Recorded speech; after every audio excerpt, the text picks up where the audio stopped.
Top quality और consistent performance के लिए सिर्फ सिल्वर पंप। टॉप क्वालिटी और कंसिस्टेंट परफॉर्मेंस के लिए सिर्फ सिल्वर पंप, नाम याद रखना। करुणा मुंडे सध्या आमच्या सोबत आहेत। ताई, आज मुख्यमंत्र्यांनी आदेश दिले आहेत की राजीनामा घ्यावा, जर राजीनामा नाही दिले तर काय तुमची भूमिका असणार आहे आणि आजच्या या फोटो जे व्हायरल झाला त्याच्याबद्दल काय प्रतिक्रिया?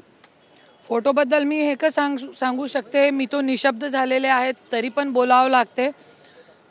जसं की मी फोटो बघितलेला आहे ते मला खूप घाणेरडा वाटलेला आहे की संतोष देशमुख भाऊचे तोंडावर लघवी करत होते। तो माझी एकच मागणी आहे, ते राजीनामा तो होणारच आहे, त्याच्यामध्ये आता काय मागण्यासारखा राहिलेला नाही आहे।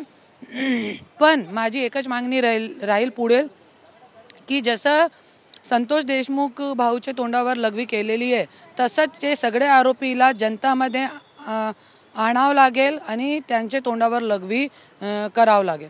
तुम्ही सांगितलं होतं की 3 तारखेला ते राजीनामा देणार, आज सांगतात की तुम्ही 1 वाजता ते राजीनामा देणार आहेत। जर आज पण नाही दिले तर काय असणार? 100% देणारच आहे, नाही दिला तर काय राहिलं नाही, आता राहिला नाही आहे। 3 महिने अगोदर घ्यायला पाहिजे होता राजीनामा आणि त्यांना स्वतः नैतिकतेच्या आधारावर द्यायला पाहिजे होता, तरी पण दिला नाही। नैतिकता तो आहेच नाही त्यांच्यामध्ये। तो आज 100% बहुतेक आज किंवा उद्या 100% राहुल नार्वेकरजी घोषित करतील। तुम्ही याच्या आधी पत्र पण दिलं होतं राहुल नार्वेकर आणि राज्यपालांना, त्या पत्राद्वारे काय मागणी केली होती? मी पत्र दिला होता, मी फेसबुकवरती टाकते, तुम्ही सगळे घ्या तिकडून। 27/11/2024 जसं की सगळ्यांनी पूर्ण महाराष्ट्र बघतोय, गेले 3 वर्षापासून मी हे लोकांच्या जे गुंड प्रवृत्तीच्या मी भोगते आणि मी सहन करते ते सगळे बघून आणि परलीमध्ये पण माझा पर्चा अवैध केला होता। वाल्मिक कराड गुंडा स्वतः बसला होता तिकडे, 200 गुंडे आणून माझ्या पर्चा अवैध केला त्यांनी।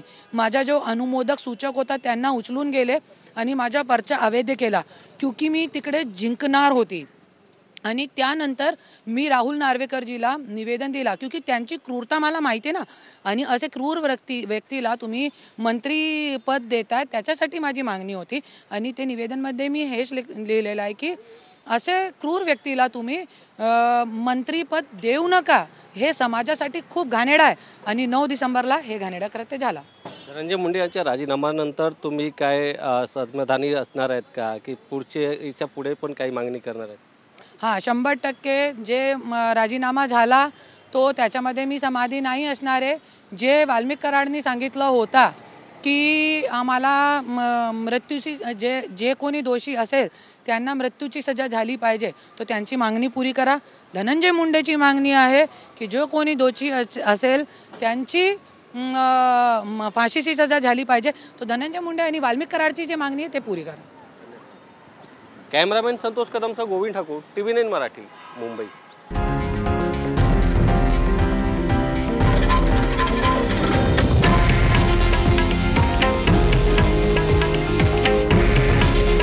हे आहे देशातील नंबर 1 न्यूज नेटवर्क आणि आपण पाहत आहात TV9 मराठी। काळजी तुमची, हित महाराष्ट्राचं।